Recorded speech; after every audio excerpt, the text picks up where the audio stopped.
Nakilala ni Carly ang isang gwapong lalaki na nagngangalang Mark King at doon nagsimula ang kanilang palihim na relasyon. Masayang-masaya si Carly.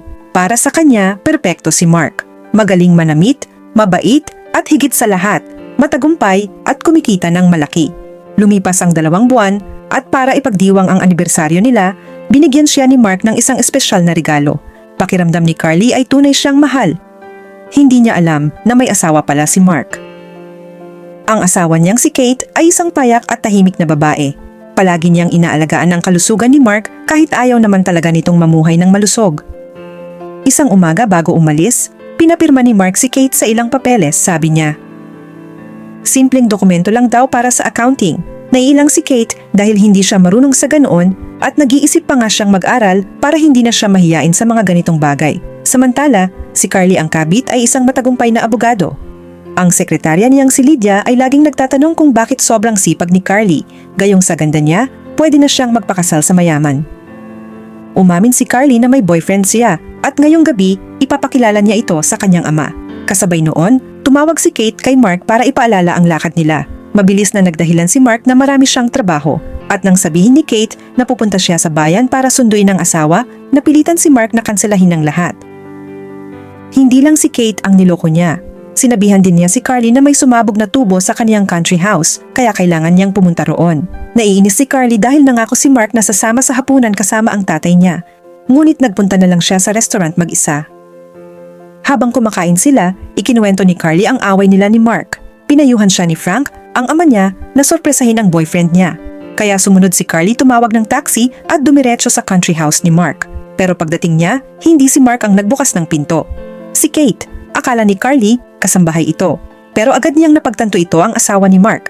Kinabahan si Carly at kunwaring nagkamali ng address. Pero habang papaalis siya, nabali pa ang takong niya. Doon alam ni Kate, hindi nagkamali ang babae. Totoo ang hinala niya. Pagpasok ng Lunes, galit na galit si Carly sa trabaho. Lalo pa siyang nainis nang makita ang bulaklak para kay Mark.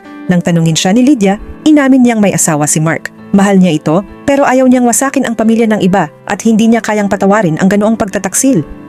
Hindi nagtagal, pumunta si Kate sa opisina ni Carly. Nakuha niya ang numero sa telepono ng asawa. Diretso niyang tinanong kung sila ba ni Mark. Hindi na nagsinungaling si Carly. Bumigay si Kate sa harap ng maraming empleyado, kaya nagsimula ang tsismisan. Maayos na pinakiusapan ni Carly si Kate na umalis at nangakong magpapaliwanag sa ibang oras. Kinagabihan, nagkita sila sa isang bar. Gulat na gulat si Kate sa katotohanan. Iniwan niya ang sarili niyang trabaho para suportahan ang asawa, kapalit pala ay pagtataksil. Ayon kay Carly, ang mga lalaking katulad ni Mark hindi nagbabago. Kahit manatili siya rito, sa huli, lolokohin lang siyang muli. Lasing na lasing si Kate. Inihatid siya ni Carly sa taxi kahit nagyayakang magyakap si Kate na para bang kaibigan niya ito. Pag-uwi ni Kate, nakita niya ang asawa ni hindi man lang napansin ang pagkawala niya. Kinabukasan, hindi tumigil si Kate sa pag-iisip kung ano ang gagawin. Habang nasa meeting si Carly, sinabihan siyang naghihintay si Kate sa ibaba. Napilitan siyang makipag-usap. Diretso niyang sinabi kay Kate na ayaw na niyang makita pa siya o si Mark. Hindi niya problema ang pagsasama nila. Pero desperada si Kate. Kailangan niya ng taong makakaintindi sa kanya. Nang gabing iyon, may kumatok sa pintuan ni Carly. Si Kate na sinusundan pala siya para malaman kung saan siya nakatira. Inalok siya nitong mag-dinner. Pagkapasok, tuluyan nang umiyak si Kate. Gusto na niyang iwan ang asawa pero wala siyang pera, walang trabaho at wala ni isang kaibigang masasandalan. Pinapasok pa rin ni Carly si Kate sa kanyang apartment. Pagkapasok pa lang, tumawag si Mark, buti na lang, hindi ito sinagot ni Carly. Lalo pang nadurog si Kate nang malamang tinatawagan pa rin siya ng sariling asawa para makipag-usap sa ibang babae. Napagtanto ni Carly na hindi niya kakayanin ang usapan nang walang alak, kaya kumuha siya ng wine. Habang tumatagal ang gabi, umamin si Kate na iniisip niyang perpektong babae si Carly. Maganda ang apartment, mataas ang kita, at napakaganda. Samantalang siya, napabayaan na ang sarili dahil inuuna niya lagi ang asawa. Pero sa gitna ng lahat, mabilis silang naging magkaibigan. Pareho silang niloko, pareho silang sinaktan ng iisang lalaki. Kinabukasan, parehong masakit ang ulo nila. Pero doon nagpa siya si Kate, magpapakasal null siya. Dahil kay Carly, nalaman niyang may karapatan siyang kunin ang kalahati ng pera at ari-arian ni Mark. Kinagabihan, tumawag ulit si Kate ng taranta. Pinapapunta si Carly. Pagdating niya, nakita niyang winasak ni Kate ang pribadong silid ni Mark dahil sa emosyon. Biglang may kumatok si Phil, ang kapatid ni Kate. Nagpakilala si Carly bilang Carmela, ang decorator ni Kate, para maiwasan ang anumang gulo. Nagkatinginan sila ni Phil at halatang nagkagustuhan agad. Pag-uwi ni Mark, nakita niya ang gulo sa kwarto. Nagkunwari si Kate na nagre-renovate siya. Hindi niya ipinapakita na alam niya ang pagtataksil. Abot tenga ang ngiti ni Mark na aprubahan daw ng investors ang proyekto niya. Nag-aya pa itong mag-celebrate. Maya-maya, nagdawag si Kate kay Carly. Hindi daw siya sigurado kung itutuloy ang balak na hiwalayan si Mark. Para kay Carly, malaking pagkakamali iyon, alam niyang mahusay manipulahin ni Mark ang mga tao. Pero hindi nakapagpigil si Kate at bumigay. Habang nasa banyo siya, may tawag na dumating para kay Mark mula sa isang babae. Narinig ito ni Kate at nasaktan. Nagkunwaring masama ang pakiramdam. Kinabukasan, hindi niya pinansin ang mga mensahe ni Carly. Akala niya, si Carly ang babaeng tumawag kay Mark kagabi.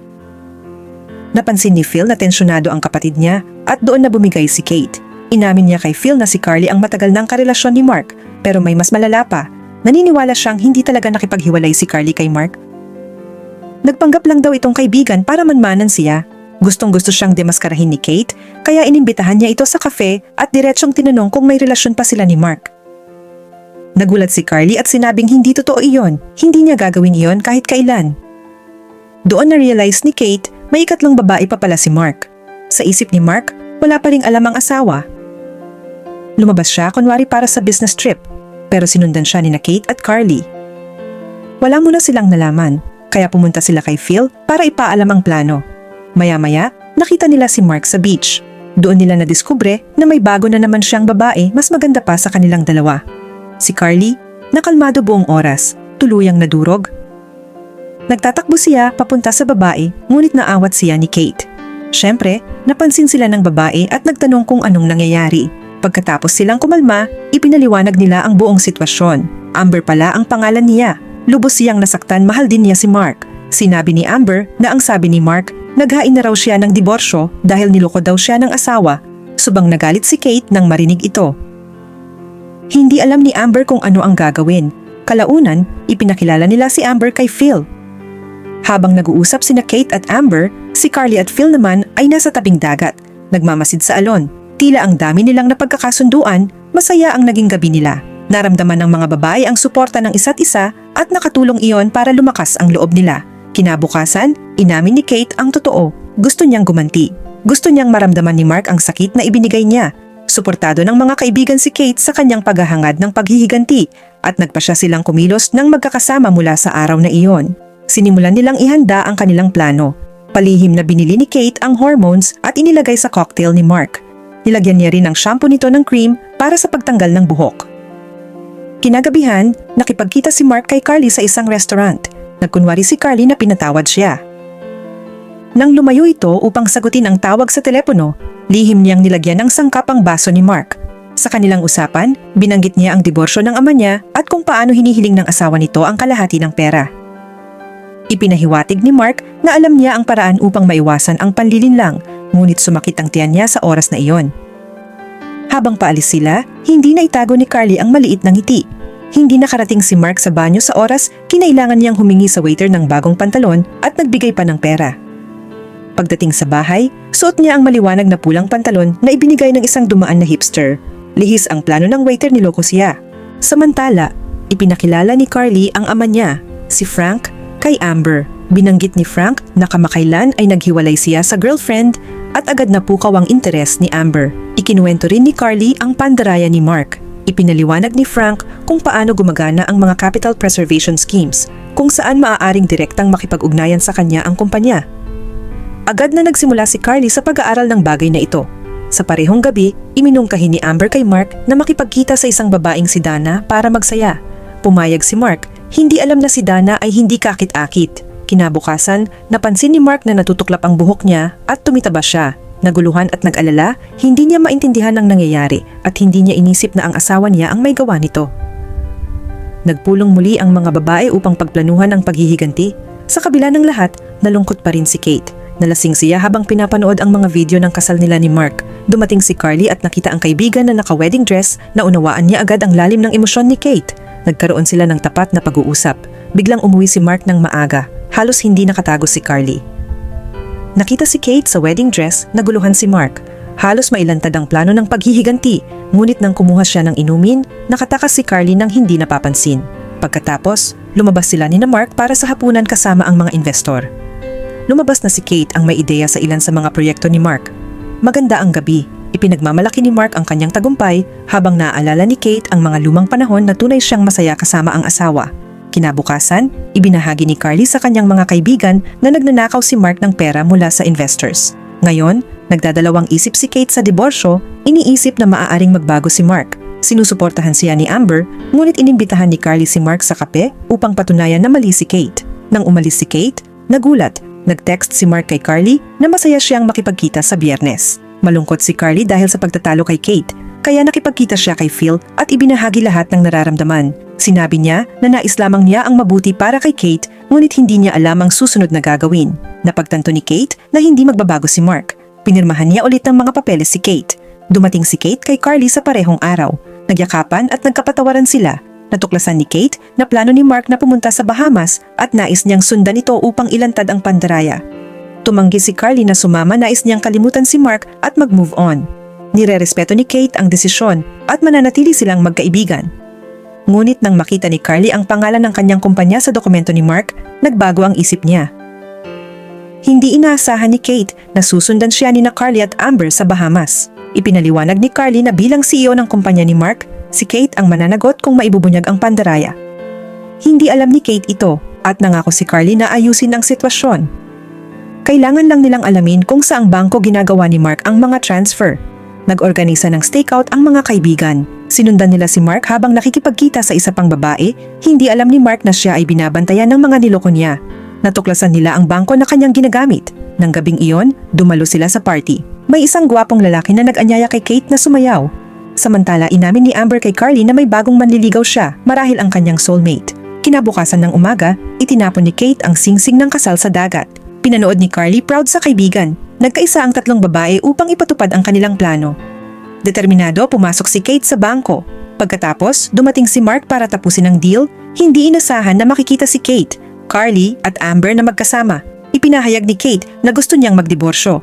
Nakiusap si Mark na patawarin siya, nangakong magbabago, ngunit hindi naniwala si Kate. Sinabi ni Carly kay Mark na wala siyang halaga at ipinakita ang mga dokumento. Nagulat si Mark, alam na ng mga babae ang kanyang pandaraya. Bilang CEO ng kumpanya, inalis ni Kate lahat ng pera, bankrupt si Mark.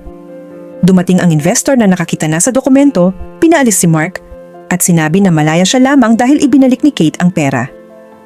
Galit na galit si Mark, hindi makapaniwala sa pagkatalo. Lumipas ang panahon, nagdiwang sina Kate, Carly at Amber sa kanilang tagumpay. Nag-toast si Carly sa tunay na pagkakaibigan, umangat ang karera ni Kate. Si Carly ay nakikipag-date kay Phil at inaasahan nila ang kanilang baby. Sina Amber at Frank ay magkasama, naglalakbay sa buong mundo, masaya at malaya. Maraming salamat sa panunood, hanggang sa susunod na recap.